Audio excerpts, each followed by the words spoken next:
I never imagined that walking into my office that morning would feel like stepping into a nightmare.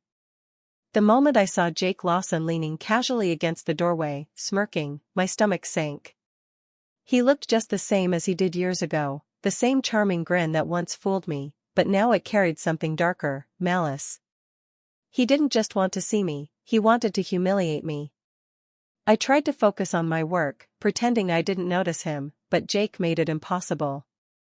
He started making small, cutting remarks during the meeting, questioning my ideas in ways that made me look unprepared.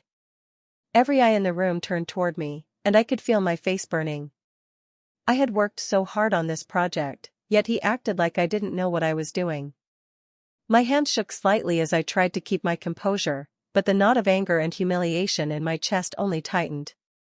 It wasn't just the present moment that hurt, it was the memories. I remembered how we used to laugh together, how I trusted him completely. And then, the betrayal, the lies, the cheating, the way he had left me broken years ago. Seeing him now, thriving in a position of power, mocking me in front of everyone, was almost unbearable. I could feel the weight of every past hurt pressing down on me, mixing with the sting of the public embarrassment he was causing. I wanted to respond, to defend myself, but something in me paused. I realized he was looking for a reaction, craving to see me lose control. So, I stayed quiet, my mind racing to think of a way to turn this around. I refused to give him the satisfaction of seeing me crumble. I told myself I would handle this differently, smarter, with patience. Then, just when I felt completely trapped in that moment of tension, the door opened behind me. Ryan, my husband, stepped into the office. He didn't rush or yell, he simply walked in, calm and composed. The room seemed to shift the second he entered. There was a quiet authority in the way he stood, the way his eyes locked on Jake. I felt a rush of relief and hope flood through me. Finally, I wasn't facing this humiliation alone. Even as I sat there, my heart still pounding, I knew things were about to change. Jake's smirk faltered slightly as he realized the dynamic had shifted. I could feel my confidence returning, slowly but surely, as Ryan's presence reminded me that I wasn't powerless. This wasn't the end of the struggle, but it was the moment the balance started to tip, and I knew I would not let Jake's cruelty define me. In that instant, I made a silent promise to myself, I would reclaim my dignity, quietly but decisively. I would not let the past or his arrogance dictate my present. I would rise, stronger and smarter, and this humiliation would only fuel my determination to succeed. I couldn't help but remember how everything had started with Jake. We had been engaged, planning a life together, and I truly believed he was the one person I could trust. I had shared my dreams, my fears, and even my smallest worries with him. But that trust had been shattered when I discovered he had cheated on me. It was like my world had cracked, and for a long time, I had carried that pain silently. I thought I had moved on, that chapter closed, and that I had rebuilt my life with Ryan. Seeing Jake in the office was like reopening a wound I thought had healed. It wasn't just the memories, it was the sting of betrayal all over again, magnified by the fact that he was now in a position to humiliate me openly. That morning, during the client meeting, he made his move. He had prepared a plan that would make me look unprepared, questioning numbers, deadlines, and details I had worked on for weeks. Every subtle comment he made, every innocent question, was calculated. I realized he wanted to make me fail, to prove to everyone that I wasn't capable.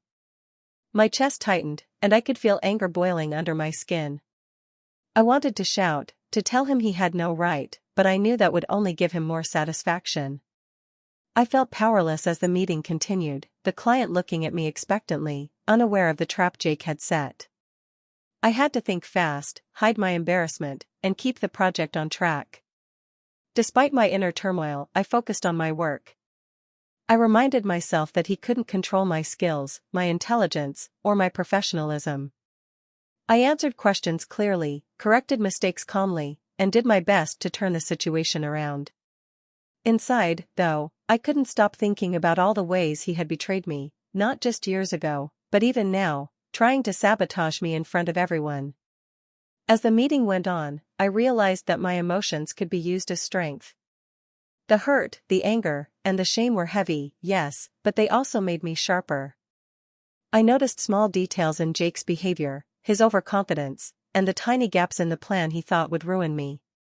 I kept a mental note of everything. By the time the meeting ended, I knew I had survived his trap. It hadn't gone unnoticed. The client seemed satisfied with the results, even impressed with my handling of the unexpected interruptions. I felt a quiet satisfaction, a small victory, but also a deeper understanding that the next steps had to be smarter, more deliberate. I couldn't let Jake's betrayal define me anymore.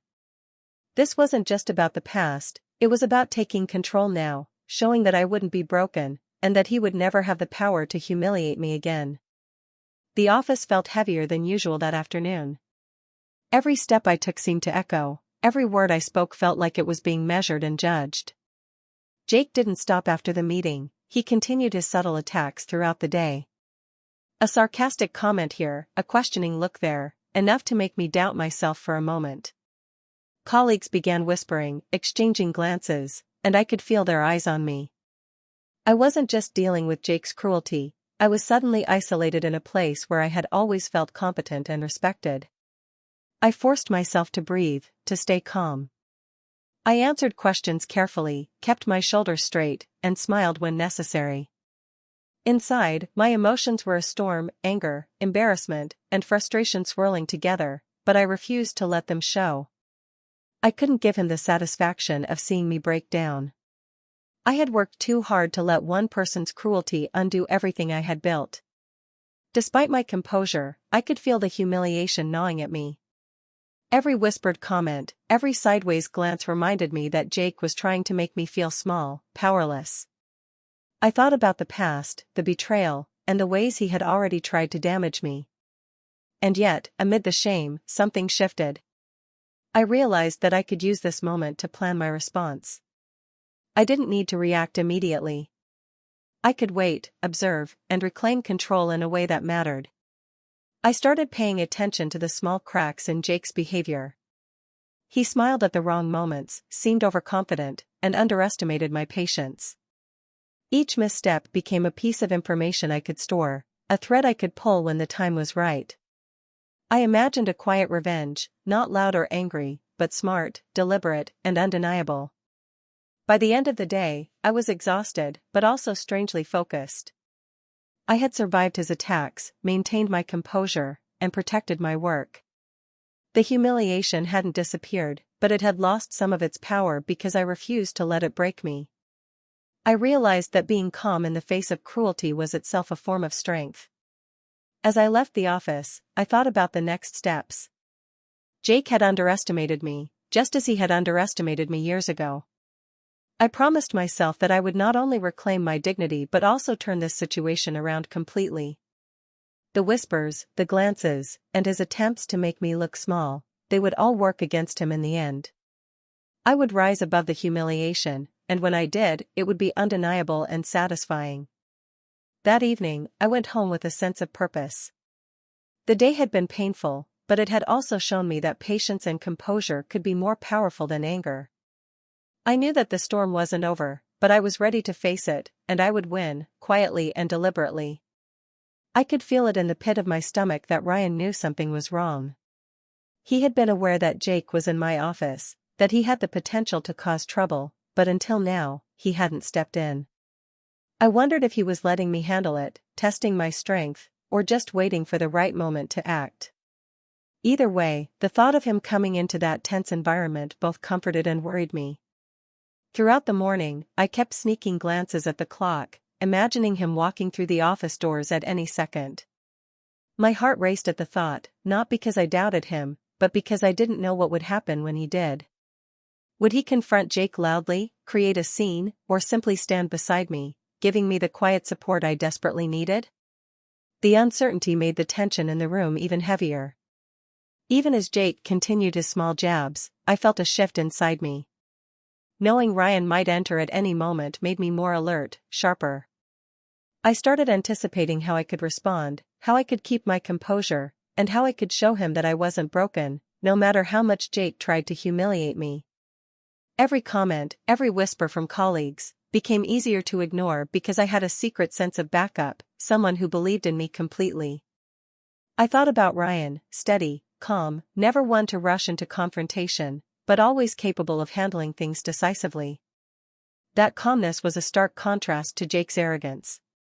I knew that when he appeared, the energy in the room would shift. My chest tightened with anticipation, a mix of relief and nervous excitement. I wanted to see the look on Jake's face when he realized he wasn't in control anymore. I also thought about how I could finally show Ryan the full picture of what had been happening. The whispers, the subtle manipulations, the way Jake tried to undermine me, it was all part of a bigger pattern that I had endured silently. Ryan had always trusted me, but now he would see exactly what I had faced and understand the full weight of the betrayal. As the minutes dragged on, I could feel my anticipation growing. The office felt even smaller, the air thicker, every sound sharper. I braced myself mentally, preparing for the moment Ryan would walk in. I didn't know exactly how he would act, but I knew that his presence alone would change everything. Jake's smug confidence would be tested, and I would finally have the support I needed to reclaim my dignity. With each passing second, I realized that this wasn't just about humiliation anymore. It was about justice, about turning the situation around, about finally feeling safe and seen. The storm had been building, and Ryan's arrival was the moment the first gusts would hit. I just had to stay ready. The meeting had reached its most critical moment. The client, one of the most important our company had ever worked with, was listening intently as we presented the project. I had prepared for weeks, every slide, every number, every detail rehearsed. But Jake wasn't interested in letting me shine. He leaned forward, voice sharp and mocking, questioning every decision I had made. He twisted my words, made me sound unsure, and highlighted tiny mistakes as if they were huge failures. I felt my hands tighten around my notes, my throat dry. My confidence wavered for the first time that day. The client's eyes flicked between us, and I could see doubt forming, the kind that could ruin everything. For a moment, I thought I might break. I could feel tears burning in my eyes, the humiliation overwhelming me. The office felt suffocating, every whisper from colleagues cutting deeper than Jake's words. I opened my mouth to respond, to defend myself, but the words faltered. My heart pounded, and it felt like the room was closing in. Then the door opened. Ryan walked in. He didn't shout or storm into the room. He didn't need to. He simply stepped inside, calm, measured, and confident. The moment he appeared, the air changed. Conversation stopped, all eyes turned, and even Jake paused mid-sentence, his smirk faltering. Ryan's presence carried authority without aggression. He didn't raise his voice, but there was no mistaking the shift in power. He looked at Jake, then at me, and gave a subtle nod, a quiet reassurance that I wasn't alone. Suddenly, the humiliation I had felt moments before began to lift, replaced by a surge of relief and renewed determination. Jake's confidence wavered under Ryan's gaze. The arrogance that had fueled his attacks earlier faltered, leaving him uncertain, defensive. For the first time that day, I felt the balance shift. I straightened in my chair, letting Ryan's calm energy anchor me. I could breathe again, think clearly, and regain control of the presentation. With Ryan beside me, I responded to Jake's questions calmly and confidently. I highlighted the project's strengths, clarified misunderstandings, and addressed the client's concerns with precision. Each word felt sharper, more focused, as if the room itself was acknowledging my competence. The client nodded, impressed, and even Jake seemed to shrink in the presence of Ryan's quiet authority. I realized then that the humiliation I had feared so much was fading. It wasn't gone entirely, but it no longer held power over me. With Ryan's support, I could face anything, even the betrayal and cruelty that Jake had thrown at me so openly. That moment marked a turning point. The tension, the shame, the fear, they began to dissolve. I felt a spark of confidence ignite inside me, a determination that Jake would not win this day. The storm wasn't over, but for the first time, I knew I had the strength and support to face it head-on. Ryan stepped closer to Jake, his movements calm but purposeful. He didn't raise his voice or make a scene, but the quiet strength in his tone made the room hold its breath. Everyone could feel that something was about to happen, that the balance had shifted completely. "Jake," Ryan began, his voice steady, "I think it's important that everyone here knows exactly what's been going on." He looked around the room, letting his words sink in, then continued, "Some of the things you've been doing today aren't just unprofessional, they're personal. You've tried to humiliate Emily in front of colleagues and clients because of your own history, not because of her work." Jake's smirk faltered. He opened his mouth to interrupt, but Ryan didn't let him speak. "People should know that the arrogance you show here isn't new. It's part of a pattern. You've lied, manipulated, and betrayed people you claim to care about. And now you think you can control someone's career to prove a point? That stops today." The office was silent. Colleagues shifted uncomfortably, some looking shocked, others clearly processing the weight of Ryan's words. I sat frozen, overwhelmed with relief and emotion. For years, Jake's manipulations had hurt me privately, but now, in front of everyone, the truth was out. The shame he had tried to place on me was crumbling in real time. I watched as Jake's face changed. His confidence, once so unshakable, gave way to confusion and anger. He realized that the control he thought he had was gone. The smirk that had haunted me all day disappeared, replaced by a look of disbelief. Ryan's quiet firmness exposed everything without shouting, without drama, yet the effect was absolute. I could feel tears threatening to spill, but they weren't tears of shame anymore, they were relief. Relief that someone I trusted, someone who loved me, had stood by my side and revealed the truth in a way that mattered. The humiliation that had felt so heavy just moments ago was reversing, piece by piece, replaced by vindication and empowerment. Ryan didn't need to attack or humiliate Jake in return. His words alone carried the weight of truth and justice. I realized that confrontation didn't have to be loud or aggressive to be powerful. It was enough to expose lies calmly, clearly, and decisively. As Jake stood there, struggling to regain composure, I felt a rush of confidence. I had survived the public attack, and now the person who had caused it was exposed, powerless in front of everyone. The room seemed lighter, the tension shifting entirely toward me, not Jake. In that moment, I understood something important: humiliation can be reversed, not with revenge or anger, but with truth, support, and calm determination. Ryan's quiet confrontation had not only protected me but also delivered justice in a way that was undeniable. I was no longer the target, Jake was. After Ryan's quiet confrontation, I felt a surge of determination. I knew that humiliation alone wasn't enough. I needed to show everyone, and Jake in particular, that I was more capable than he had ever imagined. I focused entirely on the client project, reviewing every detail, every number, every slide. I double-checked calculations, anticipated questions, and made subtle improvements that would make the presentation flawless. When the next client meeting began, I took control confidently. I spoke clearly, explained the project's benefits, and answered questions without hesitation. Colleagues who had once doubted me watched quietly, impressed by my command over the project. Every point I made reinforced my credibility, and I could feel the energy in the room shift. I was no longer the person Jake had tried to humiliate. I was the leader, the expert, the one who had the client's attention and respect. Jake noticed my confidence immediately. He tried again, making sarcastic comments and attempting to cast doubt on my work. But this time I was prepared. I had gathered evidence of his past mistakes, both minor and significant, and I subtly highlighted them when necessary, showing the client that the errors were not mine. My words were calm, precise, and firm, leaving no room for him to undermine me. The more Jake tried, the weaker his position became. Every attempt to attack my credibility backfired, exposing his arrogance and incompetence instead. Colleagues started noticing the pattern, realizing that I had not only survived his previous attacks but was now outperforming him consistently. I didn't have to raise my voice or act aggressively. The truth and preparation did all the work for me.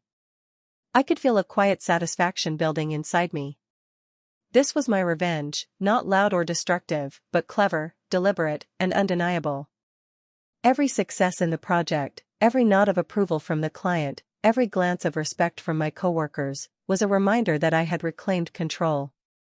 Jake's attempts to manipulate the situation had failed completely, and I had done it with intelligence, patience, and composure. By the end of the day, the project was a success. The client was impressed, my colleagues were supportive, and Jake's position had visibly weakened. I felt empowered, knowing that I had turned humiliation into triumph. It wasn't about shaming him or seeking revenge in anger, it was about proving my worth, standing tall, and letting competence speak louder than cruelty. As I left the office that evening, I felt a sense of quiet victory. The humiliation that had weighed me down was gone. Jake's attempts to control or harm me had failed, and I had done it all while remaining calm and professional. My dignity was restored, my confidence renewed, and my position stronger than ever. After the project's success, I noticed a change in the office. Colleagues who had once whispered doubts or given me skeptical looks now approached me with genuine respect. Some apologized quietly for underestimating me, others complimented my work directly. It felt strange at first, but also comforting, like the environment I had once felt isolated in was finally recognizing my efforts and abilities. I took time to reflect on everything I had been through. The humiliation Jake had caused, the betrayal from years ago, the stress of keeping composure while being undermined, it all weighed heavily on me. But now, looking back, I realized that every painful moment had strengthened me. I had survived public embarrassment, worked through anger and fear, and still emerged confident and capable. The experience showed me that resilience wasn't just about enduring, it was about using every challenge to grow stronger. Jake's position in the office also began to shift, though no one needed to confront him openly. His previous arrogance, combined with the evidence of his incompetence and manipulations, had subtly undermined his credibility. Colleagues stopped seeking his input, the client interactions he had tried to control no longer went his way, and he found himself increasingly isolated. Without anyone having to drag him publicly, his reputation quietly crumbled, and it was satisfying to see justice unfold naturally. I also noticed my own confidence changing. I spoke more openly in meetings, volunteered for challenging projects, and offered guidance to newer colleagues. I no longer feared public scrutiny because I knew I could handle it. Every success I achieved felt like a personal victory over the past humiliation, a reminder that I was stronger than I had believed. Even in casual conversations, the difference was clear. People listened, respected my input, and treated me as someone dependable and capable. I realized that respect and credibility could not be taken away by a single person's cruelty, they had to be earned, and I had done that through patience, intelligence, and professionalism. At the end of the day, I felt a sense of peace. The storm had passed, and what remained was not just relief, but pride in myself. I had faced betrayal, humiliation, and doubt, yet I had not let it define me. Instead, I had reclaimed my dignity, strengthened my reputation, and emerged with a quiet but undeniable authority. Looking around at the office, at the colleagues who now treated me differently, and at Jake's shrinking presence, I understood a vital truth: strength is quiet, resilience is subtle, and respect is earned through actions, not words. I had proved all of that, and the feeling was more powerful than any victory I could have imagined.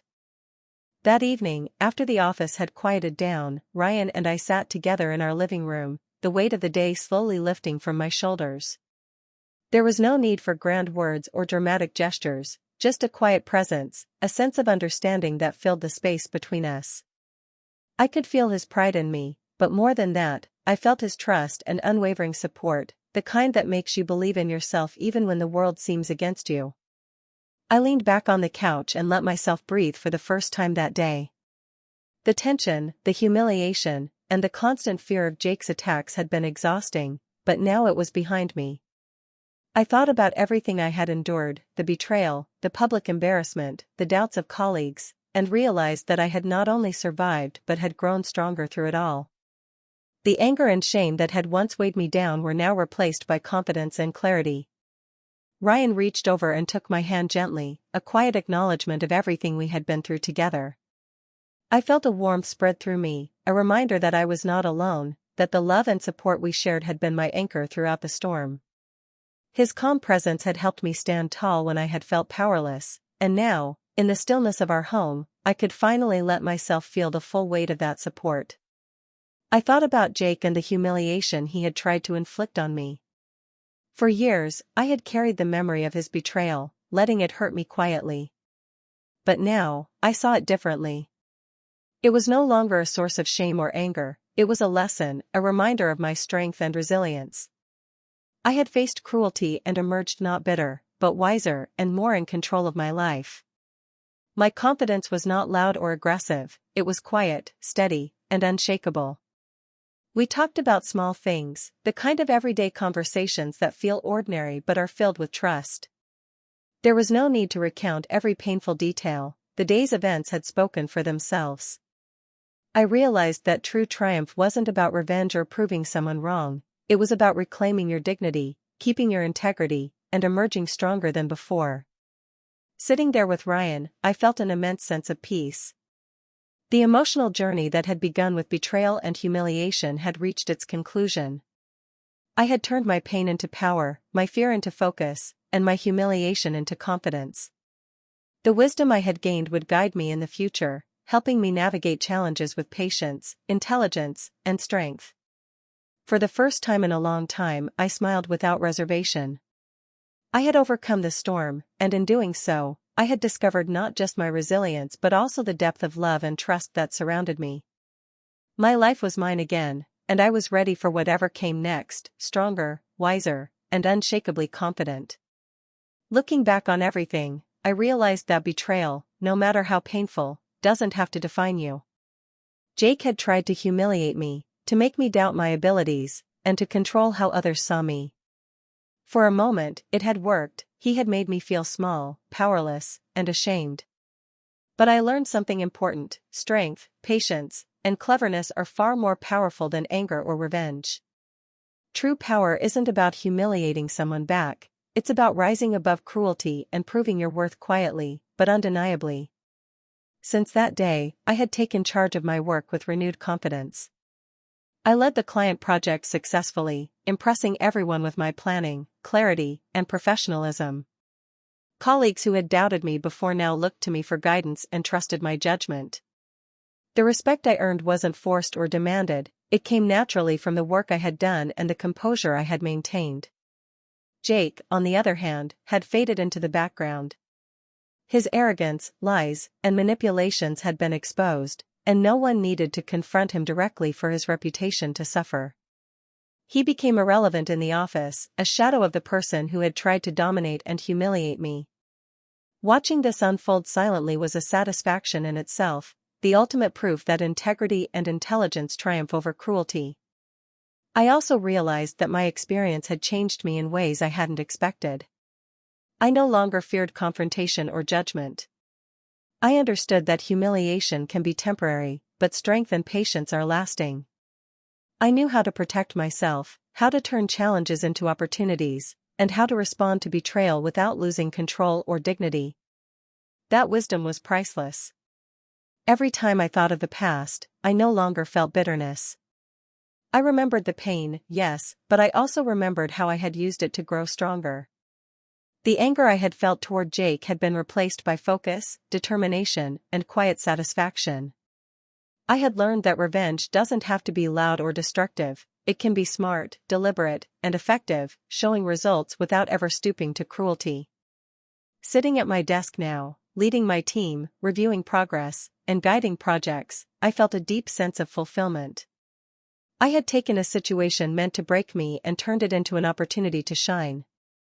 My confidence, patience, and cleverness had won, and I knew that no one could take that away. In the end, the moral was clear: humiliation and betrayal hurt, but they do not have to defeat you. Standing tall, maintaining your integrity, and using your intelligence wisely is the real victory. When cruelty is met with composure and cleverness, it fades, and respect, success, and personal strength remain. That is the ultimate triumph, and that is how I reclaimed my life.